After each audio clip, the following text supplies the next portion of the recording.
اپنے ساتھ لے جانا چاہیں قابل بھروسہ ڈاکٹر کے پاس تو لے جائیں، مجھے ہرگز کوئی اعتراض نہیں۔ فائل کے اوپر اس نے ایک چٹ کا اضافہ کر دیا جس پر افشین کی امی کے گھر کا پتہ، فون نمبر اور خود اس کے موبائل نمبر درج تھا۔ یقیناً مجھ سے مل کر آپ کو کوئی خوشی نہیں ہوئی ہوگی، مگر میں پھر بھی آپ کا قیمتی وقت دیا آپ نے مجھے، اس کے لیے آپ کا بے حد شکریہ۔ 8 منٹ بعد وہ اس کے کمرے سے باہر تھی، سر اٹھا کر باوقار اور پر اعتماد قدموں سے چلتی ہوئی وہ بلڈنگ سے باہر نکل آئی۔ جتنی توانائی اس جگہ آنے کے لیے اس نے اپنے اندر جمع کر رکھی تھی، وہ سب باہر نکلتے ہی یوں لگا جیسے ساری کی ساری نچوڑ ڈالی گئی ہے۔ وہ لڑکھڑاتے قدموں کے ساتھ سڑک کے کنارے بے سمت چلتی رہی۔ اس کی آنکھوں سے مسلسل آنسو بہہ رہے تھے۔ اپنی چھوٹی اور بہت بیمار بیٹی کے سامنے ہنستے مسکراتے جانا ضروری تھا۔ وہ اپنے آنسوؤں کو یہیں سڑک پر بہا لینا چاہتی تھی۔ وہ اشر حسین کے ساتھ اس کی زبان میں طنز اور حقارت سے بات کر کے آئی تھی، اپنی تمام تر نفرتوں کے اظہار کے ساتھ، لیکن پھر بھی وہ گئی تو تھی نا اس کے پاس، اس کے در پر بھیک مانگنے، مدد مانگنے۔ یہ درخواست تو کی تھی نا اس نے کہ اسے اپنی بیٹی تسلیم کرے اور اپنی اولاد مان اور اس کا بھرپور حق دے۔ محض 8 منٹ اور 51 سیکنڈ لگے تھے خیرت احسان کی انا، آبرو، وقار، عزت نفس کو لٹنے اور برباد ہونے میں۔ آج کے بعد وہ کبھی سر اٹھا کر کھڑی نہیں ہو سکتی۔ وہ سر اٹھا کر یہاں آئی تھی اور سر جھکائے یہاں سے جا رہی تھی، لٹی ہوئی تباہ حال خانہ میں برباد۔ وہ اس کے آفس کے سامنے سے جا چکی تھی اور وہ کرسی پر ایک ہی زاویے سے بغیر کسی جنبش کے ساکت بیٹھا تھا۔ اس نے اپنے سامنے رکھی تصویر تک کو نظر اٹھا کے نہیں دیکھا تھا۔ خیرت احسان اس کے آفس میں آئی تھی۔ اگر اس میں رتی برابر بھی شرم اور غیرت تھی تو اسے زندگی بھر دوبارہ کبھی اس کے سامنے نہیں آنا چاہیے تھا۔ اسے لگ رہا تھا جیسے اس کے دماغ کی رگیں پھٹ جائیں گی۔ ذلت کے جس شدید احساس میں وہ پچھلے 4.5 سالوں سے زندگی گزار رہا تھا، اس وقت وہ ذلت بھرا احساس مزید کئی گنا بڑھ گیا تھا۔ آج کی تمام اپائنٹمنٹس کینسل کر دیجیے، میں کوئی فون کال ریسیو نہیں کروں گا، میری طبیعت ٹھیک نہیں ہے۔ انٹرکام پر اس نے اپنے سیکرٹری کو ہدایات دی۔ لیکن سر، آج 3:30 بجے شاہ گروپ کے ساتھ آپ کی میٹنگ ہے اور ابھی مسٹر لغاری کے ساتھ بھی آپ کو لنچ۔ جب میں نے کہا تمام اپائنٹمنٹ کینسل کر دیجیے تو پھر اس میں میٹنگ، لنچ سب کچھ شامل ہے۔ اسے سخت لہجے میں بات کر کے ختم کی اور ریسیور بہت زور سے پٹک دیا۔ وہ دونوں ہاتھوں میں سر دیے بیٹھا تھا۔ وہ غیظ و غضب کا ذرا شکار تھا، یہ ذلت ذرا محسوس کر رہا تھا۔ اسے خود اپنی کیفیت کا اندازہ کرنا مشکل ہو رہا تھا۔ خیرت احسان اس جھٹائی اور بے خوفی سے اس کے سامنے آ کر یہاں صحیح سلامت بیٹھ کر چلی بھی گئی اور وہ دیکھتا رہا کہ اعلیٰ تعلیم، اعلیٰ رتبہ معاشرے میں باعزت نمایاں مقام انسان کو بے غیرت بنا دیتا ہے۔ وہ اسے جان سے کیوں نہیں مار سکا؟ اسے جان سے مار کر خود بھی پھانسی پہ چڑھ جاتا تو کم از کم بے غیرتی اور ذلت والی اس زندگی کو جینے سے تو اسے نجات مل جاتی۔ 4.5 سال قبل اس کی وہ بیوی جسے وہ بہت چاہتا تھا، بالکل اچانک سے کچھ بھی کہے سنے بغیر کہیں غائب ہو گئی تھی۔ کہاں کمی رہ گئی تھی اس کی محبت میں، اس کی چاہت میں، جو وہ اس کے وجود کو یوں اتنی کاری چوٹ پہنچا گئی تھی۔ اسے اس سے کوئی شکایت تھی؟ وہ طلاق چاہتی تھی، اپنے منہ سے بات کر کے تو دیکھتی۔ وہ اس کی خوشی کا خاطر اسے باعزت طریقے سے علیحدہ کر دیتا، مگر یوں۔ اسے کتنے عرصے تک یقین ہی نہیں آیا تھا کہ خیرت احسان اتنی نیچ، اتنی گھٹیا بھی ہو سکتی ہے کہ اپنے شوہر کو چھوڑ کر کہیں فرار ہو جائے گی۔ کیا اس کا نفس اس پر اس حد تک حاوی ہو گیا تھا کہ اسے صحیح اور غلط کی تمیز ہی بھولا گیا تھا؟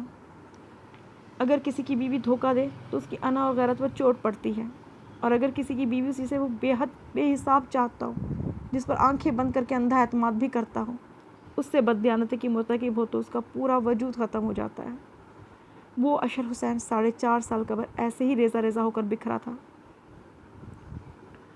اس کا حقیقتاً یہ دل چاہ رہا تھا کہ وہ خیرت کو بھی مار ڈالے اور خود کو بھی ختم کر لے، مگر اس میں تو اپنی زندگی خود اپنے ہاتھوں ختم کرنے کی جرت بھی نہیں تھی۔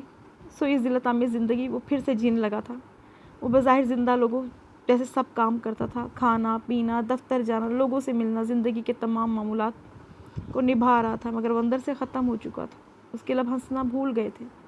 خیرت نے جو اسے دھوکہ دیا تھا، جو درد اسے پہنچایا تھا، اس کے بعد اب زندگی میں کبھی کسی پر اعتماد نہیں کر سکتا تھا۔ اب وہ زندگی میں دوبارہ کسی سے محبت نہیں کر سکتا تھا۔ اس نے اسے تلاش کرنے کی کوشش بھی نہیں کی تھی۔ اگر کرتا تو اتنا بااثر اور طاقتور تھا کہ اسے پاتال سے بھی نکال لاتا، اسے ایک اذیت ناک موت دیتا، اس کی لاش کو چیخ چیل قدموں کے آگے ڈالتا، مگر اپنا یس و رسوخ، یہ طاقت استعمال کرنے کا اس کا دل ہی نہیں چاہا۔ وہ اس کی ناموس، اس کی عزت، اس کے وقار کو زگ پہنچا کر گئی تھی۔ اس کا کوئی جوابی عمل خود احسان کی دی ہوئی ذلت کے احساس کو مٹا نہیں سکتا۔ اور آج اس کے آفس میں اس کی میز کے سامنے موجود تھی، بڑی بے خوفی